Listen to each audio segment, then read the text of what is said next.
গ্যাসের আচরণের আজকে আমরা 3 নম্বর ক্লাস। আজকে আমরা অ্যাভোগাড্রো সূত্র পড়ব। ছোট্ট ভিডিও 2-3 মিনিটের মধ্যে ভিডিও অ্যাভোগাড্রো সূত্র কি ওর ব্যাখ্যাটা পড়ব। 2 নম্বরের একটা কোশ্চেন আসে পরীক্ষায়, তার জন্য দেখো অ্যাভোগাড্রো সূত্র হচ্ছে প্রমাণ উষ্ণতা ও চাপে মানে এনটিপিতে বা নর্মাল টেম্পারেচার প্রেসারে সম আয়তন সকল গ্যাসে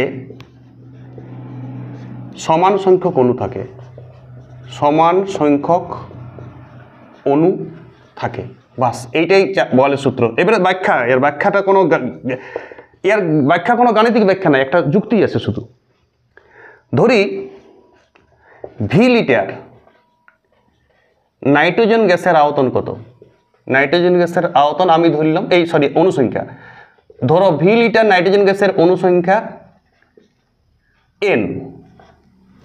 অনুসংখ্যা গ্যাসটার মধ্যে, আচ্ছা একটা গ্যাসের মধ্যে তো অণু আছে 10টা 12টা 20টা, আমি এন সংখ্যক অণু ধরলাম এটা ধরলাম ভি লিটার কোন গ্যাসে? নাইট্রোজেন গ্যাসে। তাহলে বলছে সমায়তন সকল গ্যাসেই সমান সংখ্যক অণু থাকে। তাহলে যদি ভি লিটার অক্সিজেন গ্যাস হয় তাহলে আয়তন অনুসংখ্যা কত হবে? এন। এটা হবে, এটা ধরেছি, এটা হলে, এটা ইফ, এটা দেন।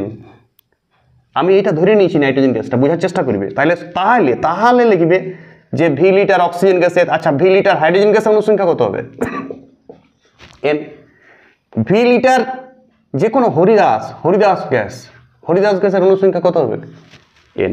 হরিদাস যে কোনো গ্যাসকে ইন্ডিকেট করছে, তুমি লিখো না, আমি একটা মজা করলাম, বুঝতে পেরেছো? তাহলে এখান থেকে আমরা লাস্ট শেষে মেশে ব্যাখ্যা পাচ্ছি ভি ভেরিস এন। অর্থাৎ দেখো একটা গ্যাসে যদি 10টা অণু থাকে তাহলে গ্যাসের আয়তন একটা হয়েছে, একটা গ্যাসে যদি 500 অণু থাকে তাহলে আয়তনটা বাড়িয়ে যাবে গ্যাসের। হ্যাঁ, সব স্থির আছে, চাপ স্থির আছে, উষ্ণতা স্থির আছে। বোঝার চেষ্টা করো, চাপ স্থির, উষ্ণতা স্থির যদি থাকে কোনো গ্যাসের, তাহলে অ্যাভোগাড্রোর সাথে গাণিতিক ব্যাখ্যা কি পেয়েছি? V ভেরিস N. অর্থাৎ গ্যাসের অনুসংখ্যার সঙ্গে আয়তন সমানুপাতিক। যদি গ্যাসের অণু বাড়ে, ধরো একটা 500 অণুর গ্যাস আছে নাইট্রোজেন গ্যাস, তার আয়তন 7 লিটার। এবারে তুমি করলে কি 7000 অণুর নাইট্রোজেন গ্যাস একটা লোড করলে কোথাও, তাহলে ওর আয়তন কত হবে? 20 লিটার 25 লিটার হতে পারে।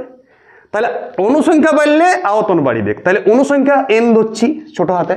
তাহলে বলো অনুসংখ্যার সাথে গ্যাসের আয়তনের রিলেশন কি? সমানুপাতিক। এই অনুসংখ্যাটাকে আমরা গ্যাসের মোল সংখ্যা বলি। কি বলি? গ্যাসের মোল সংখ্যা। এই মোলের একটা আলাদা ভিডিও আমার ইউটিউবে দেওয়া আছে জেনারেল নলেজ কেমিস্ট্রির জন্য, দেখে নিতে পারো। মোলের ধারণা বলে একটা আমার নামে সার্চ করবে, বাহাদুর মাঝি মোলের ধারণা, তুমি মোলের ডিটেলস ক্লাস পাবে 20 মিনিট। মোল কি? তাহলে এখানে মোল সংখ্যার সাথে গ্যাসের মোল সংখ্যার সঙ্গে বা অনুসংখ্যার সঙ্গে আয়তনটা সমানুপাতিক। তাহলে দেখো বয়েল সূত্র থেকে আমি কি পেয়ে নিয়েছিলাম? V ভেরিস 1/P। চার্লসের সূত্রের আধুনিক রূপ থেকে কি পেলাম? V ভেরিস capital T. এখানে কি পেলাম? V ভেরিস N. এর নেক্সট ভিডিওতে আমি পিভি সমান এনআরটি সমীকরণটা প্রতিষ্ঠা করে দেখাবো, এবং সেখান থেকে আমি আর এর মানের একটা আলাদা ক্লাস হবে। আর এর মানটা ডিটেলস ক্লাস করতে হবে। এখানে ফিউচারে আর এর 11, 12 বা নিট পরীক্ষার এনসিআরটির বইয়ে আর এর মান নিয়ে প্রচুর অঙ্ক পড়ে। তাহলে এর নেক্সট ভিডিওতে আমি পিভি সমান এনআরটি সমীকরণটা ডিটেলস আলোচনা করব। আর আর এর যাবতীয় তোমার ব্রেনটা আর নিয়ে যা হ্যাং করে একদম সূক্ষ্মভাবে আরটা ভালো করে আমি পড়াবো। ওকে।